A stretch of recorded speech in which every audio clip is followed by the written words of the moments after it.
बिस्मिल्लाहिर्रहमानिर्रहीम। अस्सलाम वालेकुम। आज हम क्लास 7 का सबक नंबर 13 पढ़ेंगे, जिसका नाम है कमसिन शहीद। कमसिन कहते हैं कम उम्र को। ये जो आप शख्सियत देख रहे हैं, ये राशिद मिन्हास हैं। आज हम इनके बारे में जानेंगे, ये कौन है।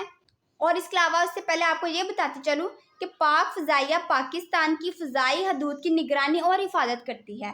आइए सबसे पहले हम इसका खुलासा और इसके मुश्किल अल्फाज देखते हैं। कमसिन शहीद, इसका खुलासा है। राशिद मिन्हास 17 फरवरी 1951 को पैदा हुए। आपको बचपन ही से पायलट बनने का शौक था। उन्होंने अपने घर में खिलौना जहाज़ों के बहुत से मॉडल जमा कर रखे थे। राशिद मिन्हास के वालिद इंजीनियर थे। उन्होंने अपने बेटे की ख्वाहिश के मुताबिक इसकी रहनुमाई की। राशिद मिन्हास 1968 में पाकिस्तान एयर फोर्स में बतौर कैडेट शामिल हुए और एयर फोर्स का हिस्सा बन गए। 20 अगस्त 1971 को आप मामूल की परवाज़ पर जाने के लिए तैयार थे कि इनके इंस्ट्रक्टर मतीउर रहमान ने राशिद मिन्हास को रोकने का इशारा किया। राशिद मिन्हास ने जैसे ही कॉकपिट खोला, मतीउर रहमान फौरन इसमें सवार हो गया और पायलट की सीट संभाल ली। मतीउर रहमान ने इंजन स्टार्ट किया और जहाज़ ने उड़ान भर ली और दुश्मन मुल्क को इत्तला दी कि वो पाकिस्तान का त्यारा और कीमती राज चुरा कर ला रहा है। राशिद मिन्हास ने फौरन एयर बेस के कंट्रोल रूम को इत्तला दी कि मेरा जहाज़ अगवा कर लिया गया है। ये सुनकर मतीउर रहमान से जहाज़ का कंट्रोल हासिल करने की कोशिश की, मगर ना कर सका। उसी लम्हा उन्होंने वतन के दफा के लिए अपनी जान का नजराना देने का फैसला किया और जहाज़ का रुख अचानक ज़मीन की तरफ मोड़ दिया। इस गैर मुतवक्का सूरत हाल से मतीउर रहमान बौखला गया और जहाज़ पर काबू ना रख सका। जहाज़ कलाबाजियां खाता हुआ ज़मीन बोस हो गया। जहाज़ के दोनों सवार जिंदगी की बाजी हार गए। इनमें से एक को शहीद होने का एजाज़ मिला और दूसरे को गद्दार वतन करार दिया गया।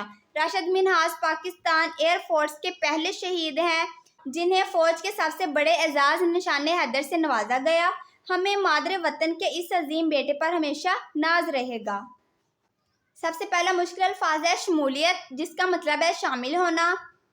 तरबियत से मुतल्लिक, मशगला, पेशा, आगाही, वाकफियत, मुंतज़िर, इंतज़ार करने वाला।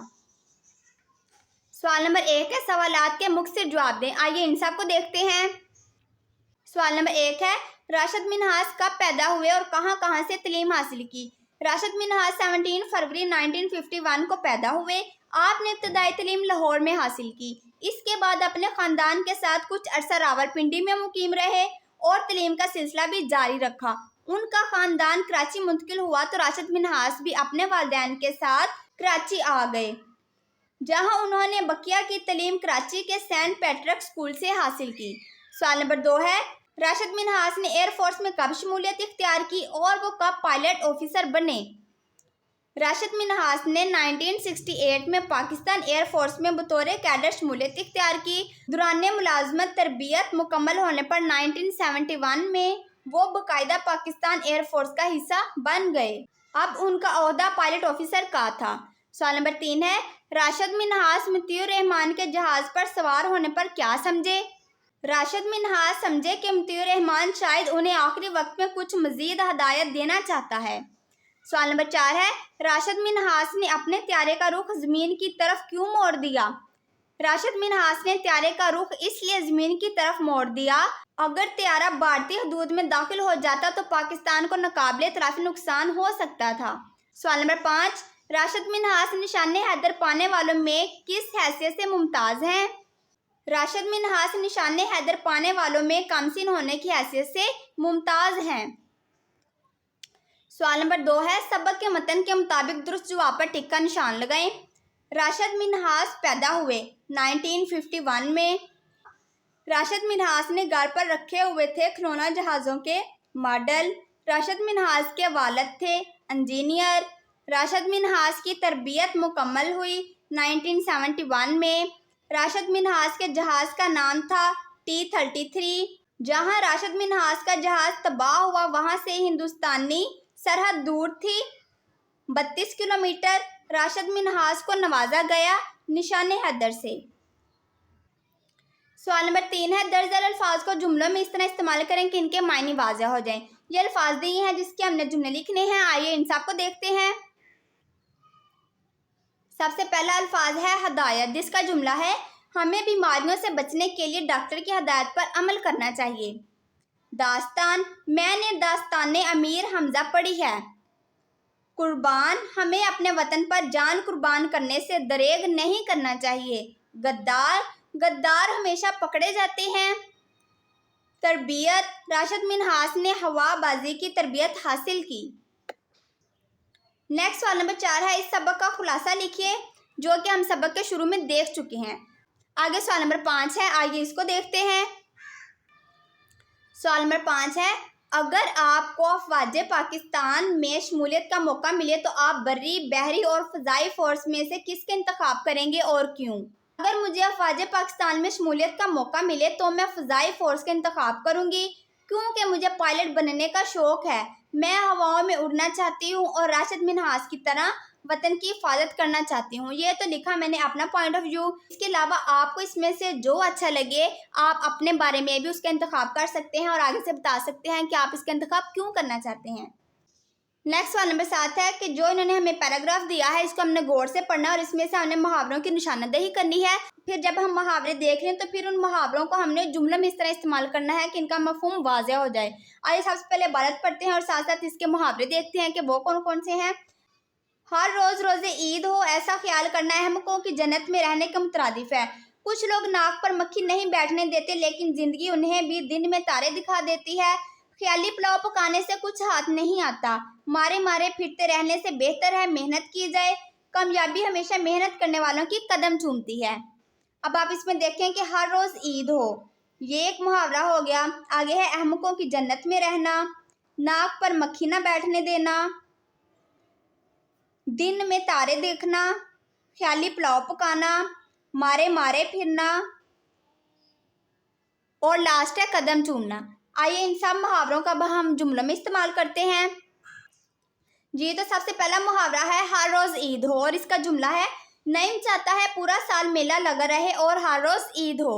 اگلا ہے احمقوں کی جنت، بغیر محنت کے کامیابی کا خواب دیکھنا احمقوں کی جنت میں رہنا ہے۔ آگے محاورہ ہے ناک پر مکھی نہ بیٹھنے دینا۔ عائشہ کا مزاج بہت خراب ہے، وہ تو ناک پر مکھی نہیں بیٹھنے دیتی۔ نیکسٹ ہے دن میں تارے دکھانا، میرا سر دیوار سے اتنی زور سے ٹکرایا کہ دن میں تارے نظر آنے لگے۔ خیالی پلاؤ پکانا، علی عملی طور پر کچھ نہیں کرتا، بس خیالی پلاؤ پکاتا رہتا ہے۔ مارے مارے پھرنا، احمد نوکری کی تلاش میں مارے مارے پھر رہا ہے۔ لاسٹ ہے قدم چومنا، سخت محنت کرنے سے کامیابی قدم چومتی ہے۔ آگے جانے سے پہلے ہم یہ دیکھ لیں کہ ضرب الامثال ہوتے کیا ہیں۔ یہ دو عربی الفاظ ضرب اور الامثال سے مل کر بنا ہے۔ ضرب کا مطلب ہے بیان کرنا، امثال مثل کی جمع ہے جسے ہم مثال بھی کہتے ہیں۔ یوں ضرب الامثال کا مطلب ہوا مثالیں بیان کرنا۔ ضرب الامثال میں موجود چند الفاظ کے پیچھے مکمل کہانی یا قصہ ہوتا ہے۔ یہ ہم عام حالات زندگی میں بھی بہت سی ایسی مثالیں ہیں جو کہ ایک دوسرے کو بولتے رہتے ہیں کسی نہ کسی وجہ سے، اور یہ جو ضرب الامثال ہوتی ہے یہ تجربے اور مشاہدات سے ہی بنتے ہیں۔ یہاں پر تو آپ دیکھ سکتے ہیں کہ یہ ضرب الامثال ہیں جس کے آگے انہوں نے مفہوم لکھا ہوا ہے۔ نیکسٹ سوال نمبر 8 کچھ یوں ہے، انہوں نے ہمیں ضرب الامثال تو دی ہیں لیکن انہوں نے کہا ہے کہ آپ نے اس کو جملوں میں استعمال کرنا ہے۔ آئیے ان سب کو دیکھتے ہیں اور دیکھتے ہیں کہ اس کے جملے ہم کس طرح سے بناتے ہیں۔ تو پہلا ہے ایک پینتھ دو کاج، اس کا جملہ ہے امی نے کھانا پکاتے ہوئے ساتھ ساتھ کپڑے بھی دو ڈالے اور کہا ایک پینتھ دو کاج۔ اگلا ہے آج مرے کل دوسرا دن، وقت اتنی تیزی سے گزر رہا ہے کہ کوئی مر جائے تو کچھ وقت کے بعد ایسا لگتا ہے کہ وہ تھا ہی نہیں۔ آگے ہے پاک رہو بے باک رہو، عامر میں دیانتداری کی وجہ سے بہت اعتماد ہے، ڈرتا وہ ہے جو چور ہو، سچ ہے پاک رہو بے باک رہو۔ بغل میں چھری منہ میں رام رام، نائلہ مجھ سے حسد کرتی ہے، اکثر نقصان پہنچانے کی کوشش کرتی ہے، اس کا تو یہ حال ہے بغل میں چھری منہ میں رام رام۔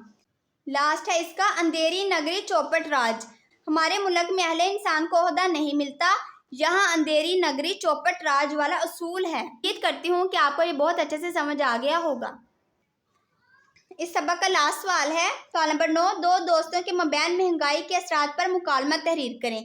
مکالمہ ہم بات چیت کو کہتے ہیں، مکالمے کے الفاظ بالکل مناسب ہونے چاہیے۔ مکالمہ دو لوگوں کے درمیانی گفتگو کو کہتے ہیں۔ آئیے ان دونوں کو دیکھتے ہیں۔ مکالمہ کچھ یوں ہے، असलम बाजार से सौदा लेने जा रहा था। इसकी मुलाकात अपने दोस्त अहमद से हो गई।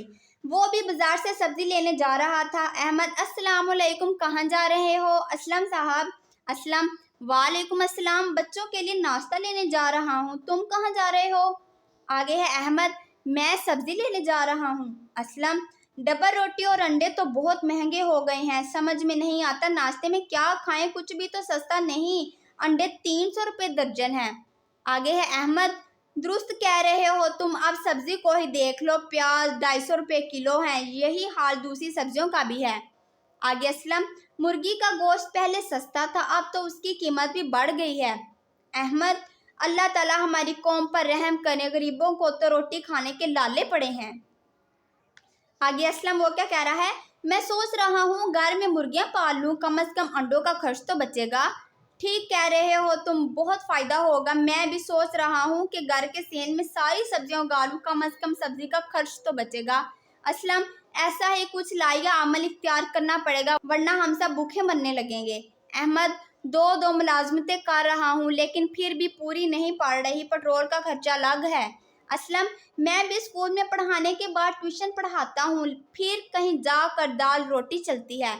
अहमद, सब्जी की दुकान आ गई, अच्छा फिर मिलते हैं। असलम, मैं भी बेकरी में जा रहा हूँ, अल्लाह हाफिज़। जी, तो इसी के साथ आज का लेक्चर हुआ जाता है ख़त्म। आपसे मिलेंगे इंशाल्लाह नेक्स्ट वीडियो में एक नए टॉपिक के साथ, तब तक के लिए अल्लाह हाफिज़।